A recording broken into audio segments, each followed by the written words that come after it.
How many of you know a twin excluding me? Raise your hands. Everyone? Ooh. How many of you know two twins? 4? Yeah, sure. Some of you? So everyone here knows at least one twin, but according to National Library of Medicine.gov, only 3% of the United States' population is a twin, meaning you may know a twin, but you don't know much about them or understand who they are as a person.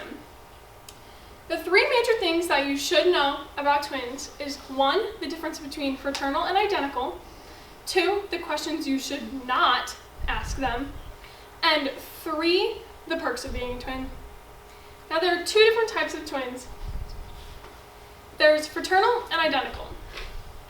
According to BetterHealth.gov, 70% of twins are fraternal. That means that there's 2 eggs that stay as 2 individual eggs through the entire time. The 3 branches off of fraternal are girl-girl, boy-boy, and boy-girl, meaning they are just 2 completely different eggs, even though they can be the same gender or not. That also means that they are related the same amount to each other as you and any other sibling would be. They're known as dizygotic because di is 2, a zygote is an egg. Then there's monozygotic, which means there's 1 egg that splits into 2, creating fraternal twins. The 1 branch that comes off of this is a conjoined twin because the egg doesn't properly split all the way and it still develops, creating conjoined twins. Now, I interviewed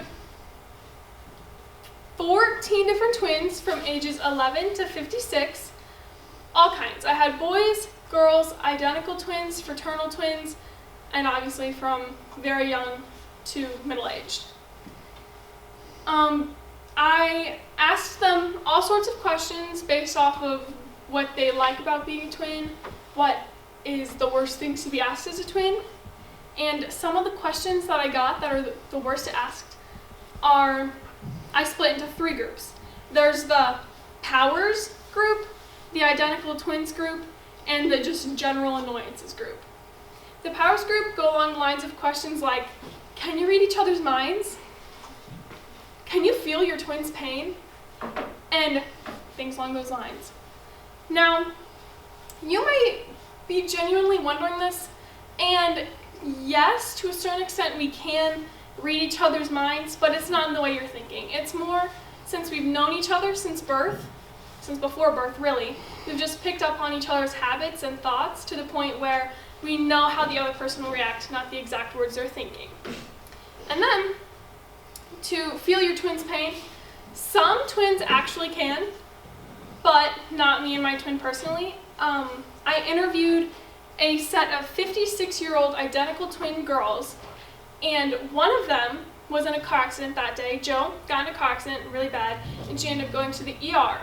Her twin didn't find out, but just had a raging migraine the whole day until she got home, got a call, and they said, hey, your twin's in the hospital, she got a really bad head injury, and that's when she found out that's why she had the migraine all day.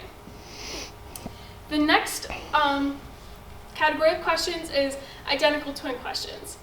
I'm not personally an identical twin, so I had to ask a whole ton of identical twins, but they say the worst is which is which, or who's who, what's your name, and who are you?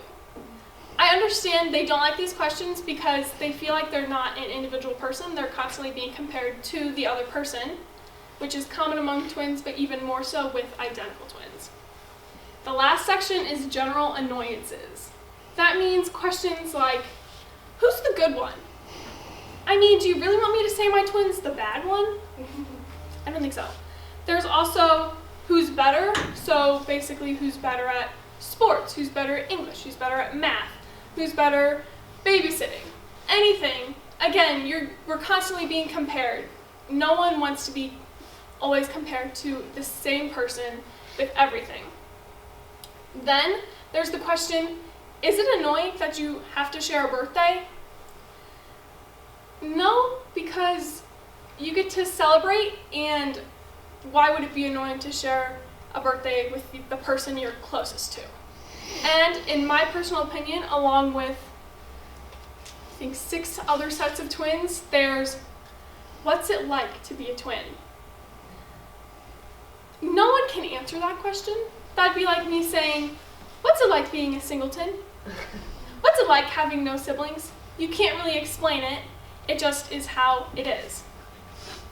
All these questions may be annoying, but there is one major perk that outweighs all of this.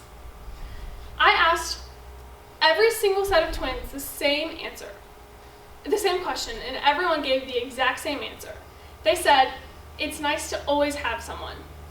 So whether you always have someone for school, for homework, for sports, whether you always have someone in the car, or whether you always have someone to just be there and you do your own separate things, it's like a personal comfort because no one else has this deep connection you have.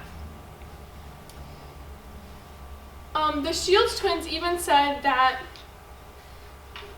they are so close to each other from always being together to the point that they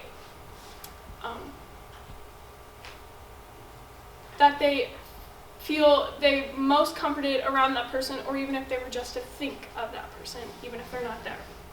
So next time you meet a twin, don't bother with all the silly questions or confusion, and instead ask them questions about how they're doing as an individual. Thank you.